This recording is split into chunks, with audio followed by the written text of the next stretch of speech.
Hello, my dear students. So, today we're going to talk about Islam and its arrival to India. And it plays a big role in modern politics of India as well, Islam.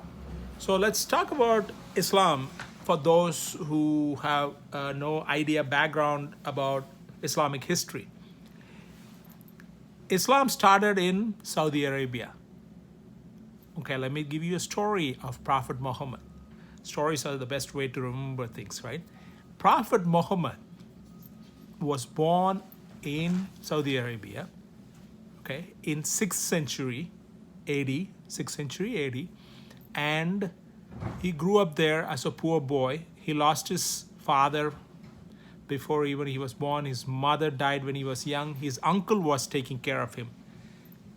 He was very charismatic and also a good interpersonal skills he had. So he was working for a woman who was a widow and also a businesswoman. He was taking care of all her business needs, running things for her, and successfully. She ended up marrying him. Even though she was older than him, she ended up marrying him. When Prophet Muhammad reached the age of about 40s, he used to go to the cave and meditate. One of the days when he was meditating, he felt his chest being compressed. The angel Gabriel came and said, "Recite." And he's like, "Recite what? I'm an uneducated man. I don't know to recite poems or anything." And the Gabriel said, "Recite again." So he recited with the power of God all the verses. One of the surahs, the verses came out, not all the surahs, because it came at different times in his life, and he recited, and this episode happened with convulsions and all. So he came back home and told his wife that something is happening to him, and his wife was the first Muslim because she believed in him and his words, and she believed that it's the words from God. And Prophet Muhammad then started preaching that words in the community in Mecca. Okay, Mecca is now the holiest place in Islamic pilgrimage. Many Muslims around the world will go there. It's one of the 5 pillars of Islam. If you are a Muslim, and at least if you could afford at least one time in your life, you would long to go there and visit Mecca and come around, walk around the Kaaba. Kaaba is the black stone. You probably would have seen in documentaries or photos. If not, look up. And so Prophet Muhammad, at the time there's no Islam. He's just started. And what was there at the time? The stone was there, the Kaaba was there, but they were practicing, the people in that region was practicing polytheism, using figurines. That means idol worship of different religions. Different figurines mean statues. And Prophet Muhammad was preaching these words, and he slowly started getting followers. This community he's preaching to is called Quraysh community. Quraysh, you don't need to write it down. If you're interested, you could look it up. Quraysh, Quraysh community. And they are like a pyramid structure. The powerful and the rich at the top and the rest at the bottom of the society. But Prophet Muhammad is preaching about egalitarianism, equality for all, which annoyed these people because they don't want him to mess up the structure which is going for them. So they want to get rid of Prophet Muhammad. And they were waiting for an opportunity to kill him. His uncle dies, Prophet Muhammad's uncle. So they're like, okay, this is a chance. We got to kill him at some point. And they were already started to doing attacks against many of his followers. And Prophet Muhammad knew the threat coming for his life. Meanwhile, there's a town south of Mecca, a place called Yathrib. Now it's known as Medina, which is the second holiest site for Muslims pilgrimage, Mecca and Medina. Okay, if you Google, I'm sorry for this camera turning. If you Google, you will look it up. Mecca, Mecca, and Medina, Medina. Okay, Medina, a person came up to Prophet Muhammad and said, "Hey, would you like to come and be with us? And we will." Why would they want him?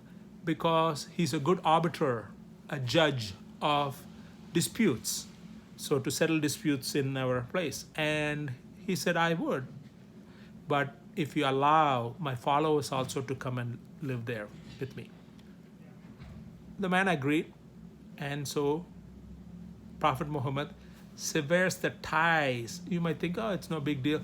At the time, it's a big deal to leave your community. Your community is the strength. Your life and death depends on being part of your community. So he severs and goes, Hijra, it's called. That means like leaving the community and going and being with another community, which is in Medina, Yathrib. Medina means city of prophet. So he goes there and lives there. I know I'm going fast with the story a little bit and not going into the minute details because it's not necessary for our lecture unless we are talking about Saudi Arabia's Islamic history and other things. This is part of history you need to know to understand Islam's arrival to India. That's why I'm talking about it for a few minutes. He goes to Yathrib, and many of his followers started following the five principles, doctrines of Islam, right? There's no God but God. Muhammad is his prophet. And then 5 times prayer, alms, giving 3% of your income to poor people, right? Hajj, to go on a Hajj journey if you could afford to Mecca. And Ramadan, fasting during Ramadan.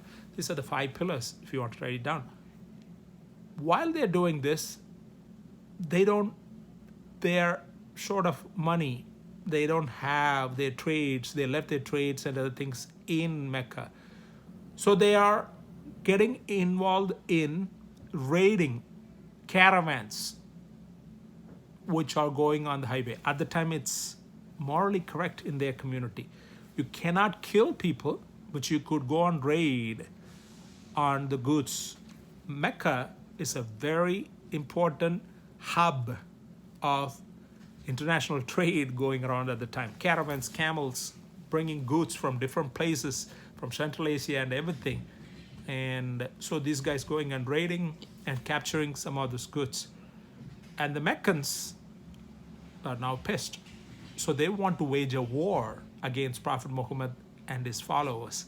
So they're bringing a big army to crush Prophet Muhammad. And when they come, Prophet Muhammad says, let's fight jihad. This is the first time he uses the word jihad to kill the infidels wherever we see them. He's talking about the people who are coming to kill him. Okay?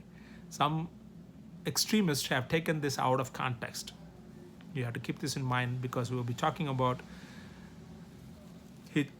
the whole point of the discussion of jihad itself. Jihad, the word itself means inner struggle.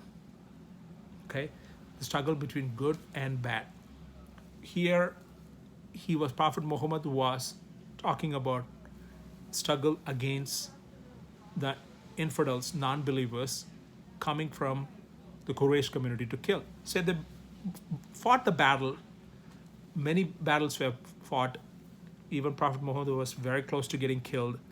But they fought with the belief of God is with them. And they win this war, enters the Meccan community. Okay, at the time, in 7th century, you're allowed to kill the survivors and sell women or children into slavery. But he gives an absolute pardon to all of them living in that community. And he does one thing. He goes into the Kaaba, okay, and what does he do? He takes the figurines and smashes them, breaks them, and he says that here onwards, Islam will be practiced.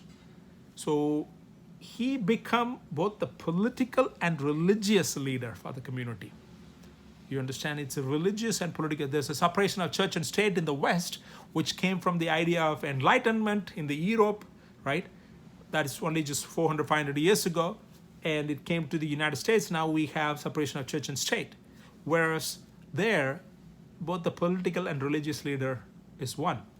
Unfortunately, he dies in power without selecting a successor for him. So the community gathers and selects a successor, and he becomes Caliphate 1, the first Caliphate. Okay? Caliphate is an important one because throughout we will be talking later in the lectures. When Khilafah movement, all these things, India struggle for freedom, we'll talk about it. Caliphate, C-A-L-I-P-H-A-T-E, Caliphate, okay? Caliphate 1. And Abu Bakr, his name.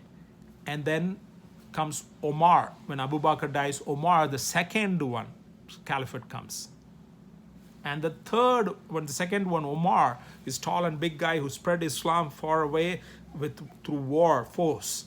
And when he dies, being killed, third one, Uthman, U-T-H-M-A-N. Omar is O-M-A-R. Abu Bakr, A-B-U-B-A-K-H-R. These are the three first caliphates.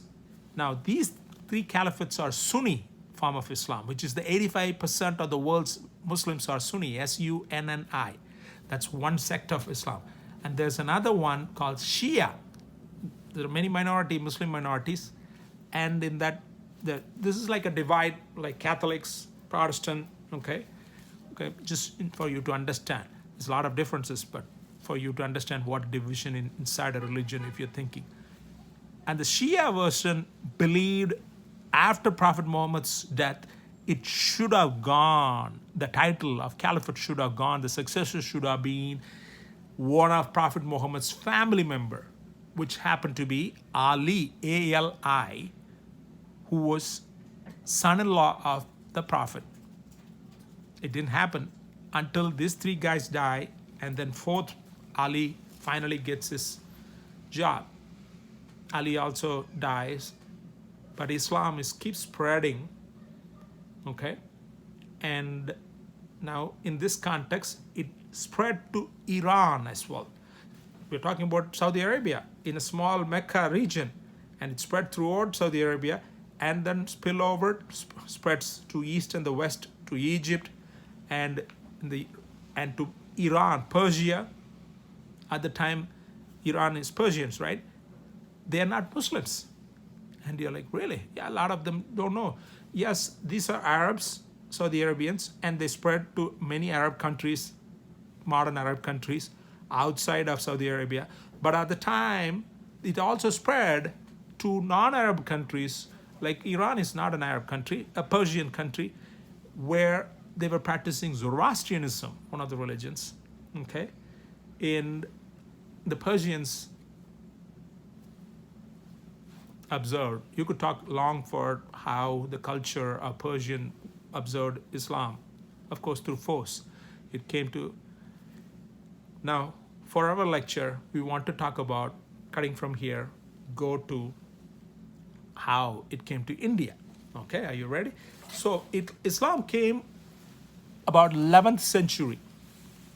Remember, 6th century it started with Prophet Muhammad, 7th century, he died.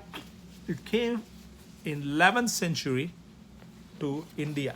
So from 11th to 18th century, it dominated Indian politics and history, Islam, because of the rulers. Okay, we'll be talking about it this lecture and next lecture, and after that, up till British entry in the third lecture. So what did they do? 11th to 18th. Some of the important things happened during this time, 11th to 18th century. The first one, disappearance of Buddhism happened. Okay. The second one, appearance of Sikhism. It's a religion, Sikh, they wear turbans, right? Many of the Sikhs were persecuted, right after 9/11, because the idiot racists thought they are Muslims, and some of them were beaten up, and they were Sikhs. Sikhs are a different religion, which we will talk later. But now, understand, Sikhism appeared. That's just from 11th to 18th century onwards. Okay. Third one, growth of largest Muslim population in India began and happened in the 11th to 18th century. This is like I'm giving you what we're going to discuss. I'm going to go in detail. Third one, jungles were cleared.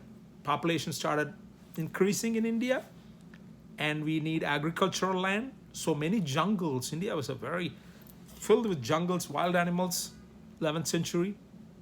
And even now, India has tigers, lions, Asiatic lions, and many kinds of different birds. There's whole documentaries you could watch in Netflix about India's forests and the biodiversity of animals in it. But now, many of these jungles were cleared for irrigation purposes, building canals and farming lands. And the fifth one, the tribal clans, it was tribal clans, many of them were organized properly into caste structures. As you know, caste structures, as you will be reading the book, a memoir of the caste. So this happened. So now, many scholars call this a Muslim period. They call it a Muslim period because of Muslim dominance. Many scholars do that, but some of the preeminent scholars, my lecture today is from Richard Eaton. He's a preeminent scholar of this time period, and he wrote a book called Persianate Age in India.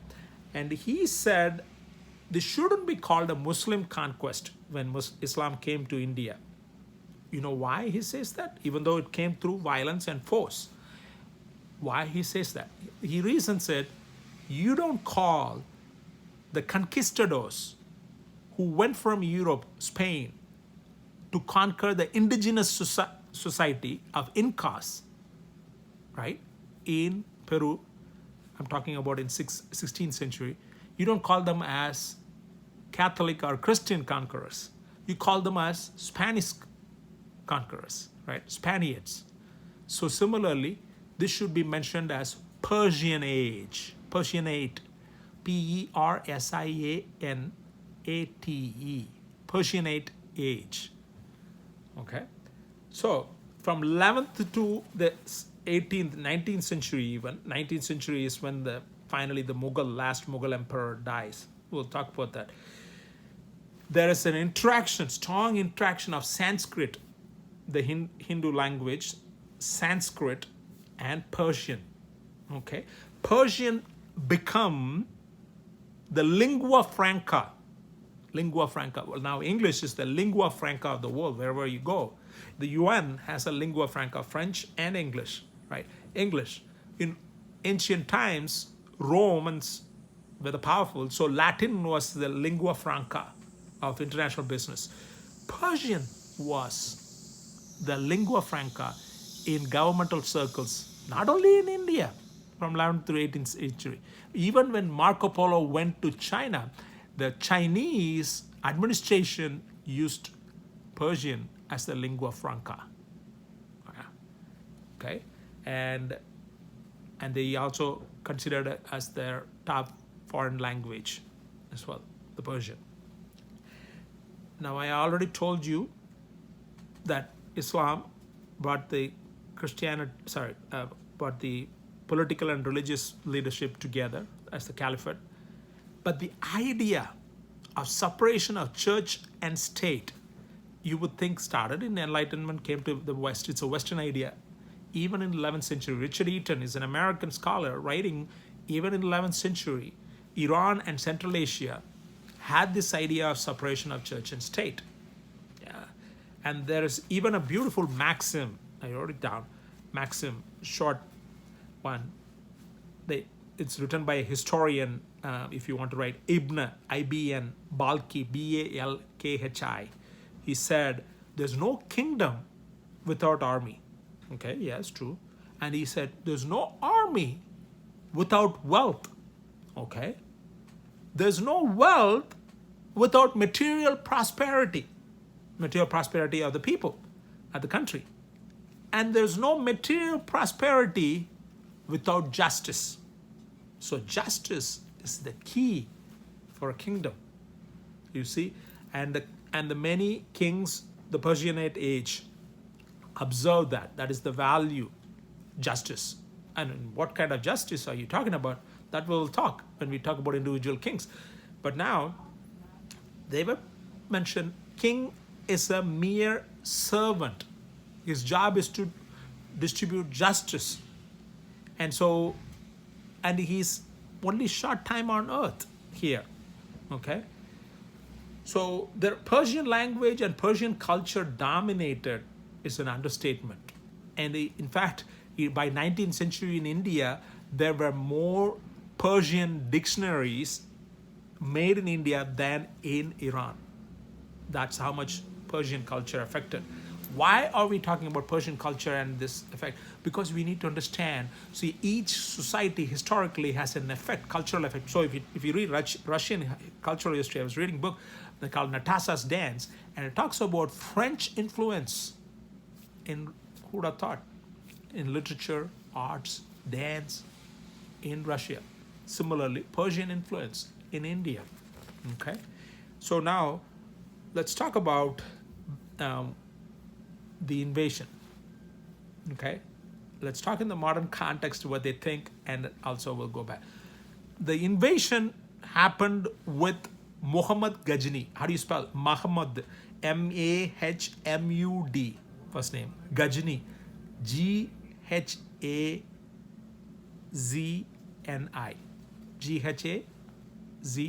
Ghazni. Now the Ghazni attempted more than 17 times to come to India.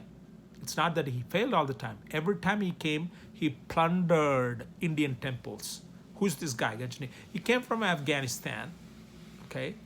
And he came into India. Why did he come into India? To plunder the temples, because that's where gold and silver and all this money, wealth, Indian wealth, was in temples. Beautifully decorating guards with golden jewelry, coins, and he plundered them and took it back. Okay, and this is important in modern politics context. The party in political power now is called BJP. I have mentioned this before, Bharatiya Janata Party, Google BJP, and they are Hindu majority party. It's the only party since India's independence that came to power without having a single Muslim candidate to be elected into the parliament, Lok Sabha.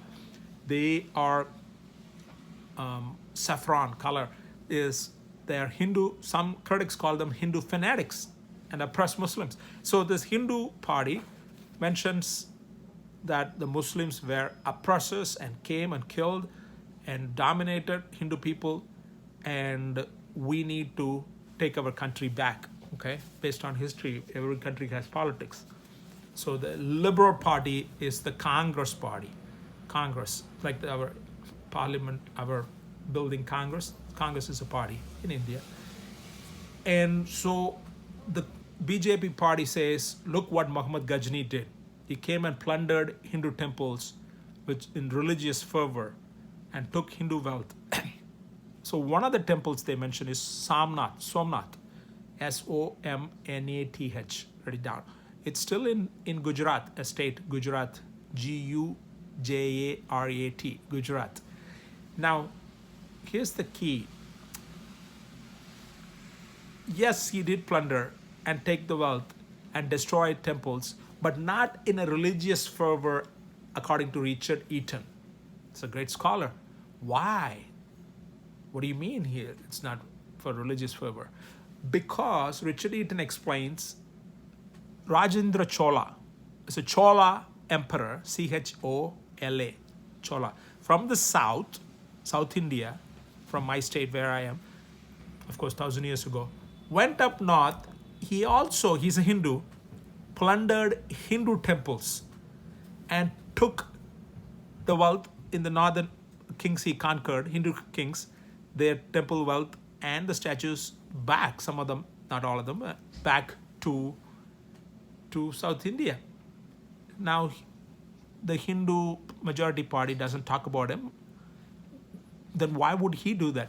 So Richard Eaton explains at that time, important, it is a culture of the kings to destroy temple, because temple is part of the sovereignty. So you and I are enemies. You're fighting against me. Once you conquer me, not only will you destroy my palaces and things, but you will destroy my temples where I worship, where I get my divine authority to rule, so that you're destroying my sovereignty. Are you following? So it's not a religious thing, it's a political thing, political cultural thing, according to Richard Eaton, the historian. Now, how did the modern idea of Muslims destroying the temples came by? Well, it started, according to Richard Eaton, only in the 19th century by the British who ruled us. They created this. Why would they do that? Well, they went to Afghanistan and fought in Afghanistan, and they were defeated. And when they came back, about 1842, in 1842, they made this story of how Muhammad Ghazni came and took the Somnath temple's wealth and 2 pairs of gates, front door gates, not the door, main door of the sanctum of the God, door gates, not made of any gold or anything. And so modern politicians say, like, we need the gates back. So these were created by the British to create divide between Muslims and Hindus. Isn't that interesting? Now, the idea of ruling itself is, say it's called mandala. Write it down, mandala. That means like a mandalam. So even if you go to India, there are hotels called Coromandel, Chola, Coromandel, and mandala it came from. So the king and his family and others are in the middle. There's a concentric circle. Then his allies, okay? You could write allies, A-L-L-I-E-S. And there's another circle. These are enemies in this circle. Then there's another circle, enemies. Write it down. King in the middle, his allies, enemies next, enemies, and the fourth. This is called mandala, and this is how they operated, all the dynastic Hindu kings. Whereas these new Muslims who are coming in are a different background. They are coming from Central Asia, Turco-Mongol invasion. Mongolia, you know that, Turco-Mongol invasion. These people, they lived in a nomadic structure. And so everything is elasticity. The power is elastic. They don't think about in concentric circles like the Hindu Indians. You know, the chess started in India. Yes, it went to Arab and then came to around the world. Now chess is played. Chess started in India. So the thinking is in concentric circles. So when Muhammad came into India and he plundered the temples, he took the money for what? He took wealth out of India. He took coins, in millions and millions of coins, Indian coins, not only the temple, and they had silver. And the silver is melted, used for his purpose of fighting wars. You need arms and horses to fight what war? To fight war in Iran and Central Asia, Persia and Central Asia regions. So he wanted to fight wars there. So he plundered India. So if you look at India's history, the first, after AD, okay, the 10 years, gold and silver flowed into India because of spices and textiles being exported. So materials, mineral wealths, money flowed in. But from 11th century onwards, it flowed out. So Muhammad Ghazni alone, like took out one time 136 metric tons. 1 ton is 2,000 pounds approximately. 136 times 2,000. Put that much amount of silver was taken out one time. It's plundering. And now, Muhammad Ghazni did not want to stay in India. He took the wealth, he went back. He built, I mean, I could go in detail, but because of time, he built libraries. He built good things for his people in Kabul, in Afghanistan. Okay, public structures. But later, there's invasion going to come, which going to stay in India. They want to stay in India and rule India. And let's talk about Ghaznavid. It's spelled as Gha, Ghaznavid. This is one word, without space I'm writing. Ghaznavid is a dynasty, a Persian dynasty in Iran, Mongol Persian dynasty with Mamluk soldiers. Mamluk is Mameluke. Who are this? It's Mamluks are in Egypt. Even Napoleon fought against them. If you read history of warfare, Mamluks are known to be taken from their society. Okay, the families will give away the child to the kingdom, and they will lose their connection. They will be raised, and they will be working as slaves, but they will be armed. This is the difference between American slavery and them. They will be armed, and they will be higher part of the society. They're not allowed to marry, and they serve the kingdom. They don't have connections with their family members, ex-family members. And these Mamluks, they came, the Ghaznavids brought to Punjab. Punjab is in India. Okay, Punjab is because of 5 rivers flowing. Panch, it's 5 rivers. Punjab, it's a state now inside India and also in Pakistan side. They brought political economy. They brought land revenue. The ideas are amazing. Military slavery, like the Mamluks, and the Persian arts, crafts, architecture, literature, all were brought into India by the Ghaznavids. The Ghaznavid dynasty was from 977 to 1186.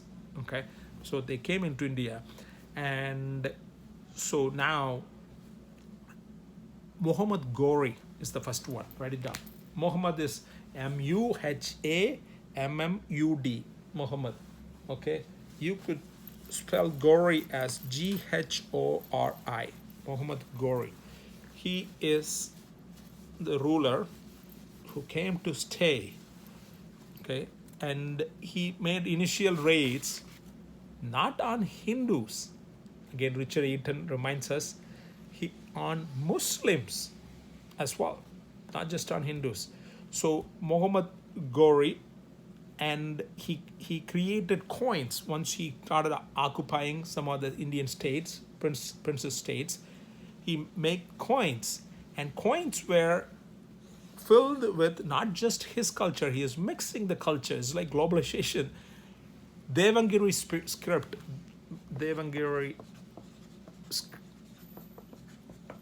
It's just like Sanskrit script. Devangiri script with that of Persian. So it was a mixture, and even in his coins, one of the sides, they even had Lakshmi. Remember the Hindu Lakshmi? Wealth goddess picture. But Ghori was defeated in a battle in 1206, and he was assassinated within about 4 years when he was praying. And so when he died, a big civil war broke out for control of power. By whom? The slaves, because it's slave rulers, right? I'm Ghori, I had slave as a generals. These are Mamelukes. There are slaves, small soldiers, but top generals. The top generals fighting. One of the generals wins, and he becomes, his name is Qutbuddin Aibak. Okay. Qutb. Okay. Aibak. Aibak spelling. I just don't want to write wrong spelling. Look at that. Aibak dies of a polo freaking accident and when he dies, then again a fight struggle starts.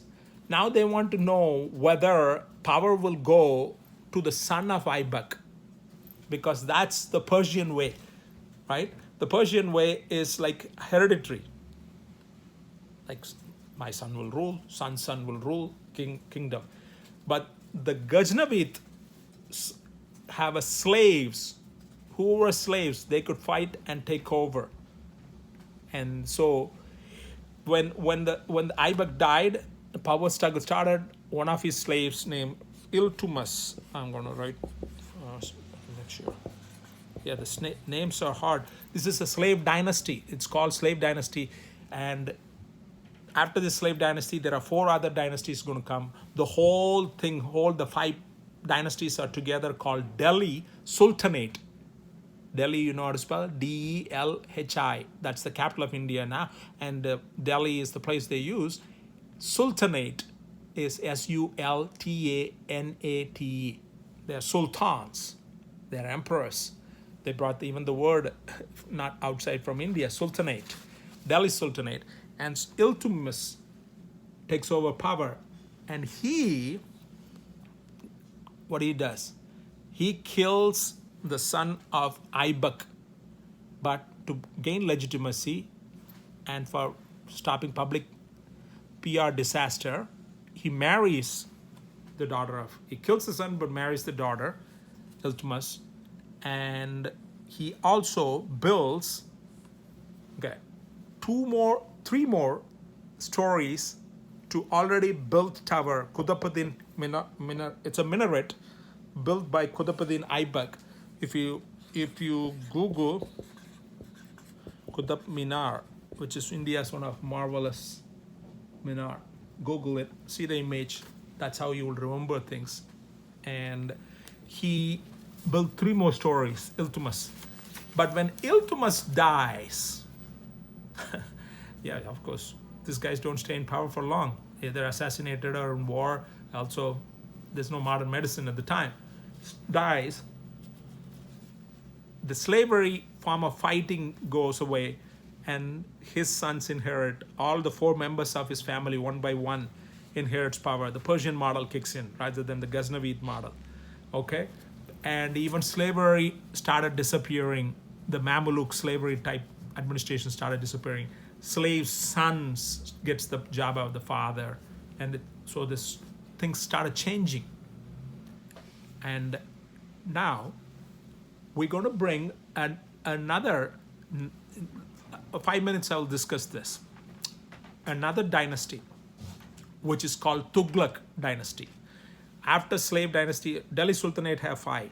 After slave dynasty, there was Khilji. Okay, I don't want to go into all of them.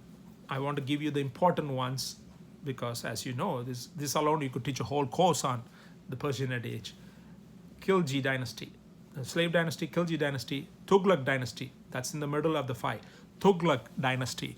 Muhammad bin Tughlaq. You know how to spell Muhammad, like Prophet Muhammad. Muhammad bin, B-I-N, in the middle. Tughlaq, T-U-G-H-L-U-Q. Now, Tughlaq, very interesting guy. He expanded the empire enormously.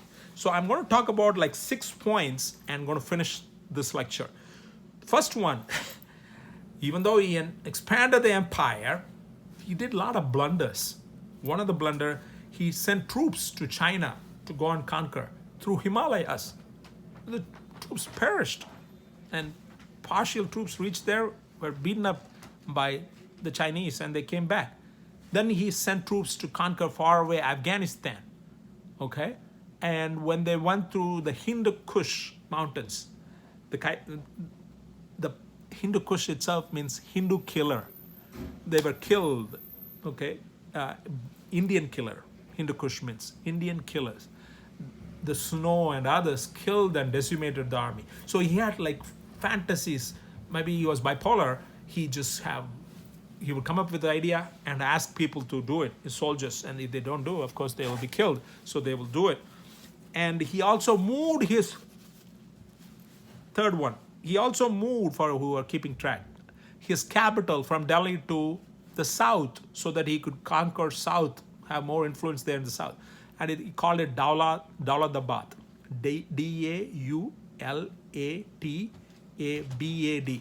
And that means government city or government capital. Okay, capital, city of government. That's right, city of government, Dauladabad. It takes 40 days for people from the Delhi to move to Dauladabad, and many perished on their way. It ridiculous. But there are good things about him. He has devotion to justice and cherished the Persian idea. Your short time here, and justice is the key. And for you remember, I gave you the maxim, and he followed that, and because of that, it flourished wealth. He destroyed some Hindu temples, but also protected a lot of Hindu temples, according to Richard Eaton, because he considered them as state assets. Okay? Another point, fifth point or sixth point, if you're keeping track, Tughlaq did both. When he occupies, fights, and takes over a kingdom of another, he will do direct rule, or he will put a puppet government and do indirect rule. So he brought both power through direct or indirect control. Where did he get this power to conquer so much of the territory of India? A huge empire he built because of his war horses, cavalry. He bought them from outside India, because India is not like the plain place like Central Asia where the nomadic warriors have like war horses. These were war horses imported basically through the Arabian Sea to Gujarat, and from there they used thousands of them and fighting and decimating their enemies. He ruled for about 26 years, but he looms large in history of the Delhi Sultanate because of the size of the empire and the crazy endeavors he did. Okay, but after his death, many regions, even before, many regions started to rebel, and Tughlaq dynasty came down. We'll talk about the other two dynasties quick next class, and we'll move on to the beautiful era, important era called Mughal Empire. Okay, good luck.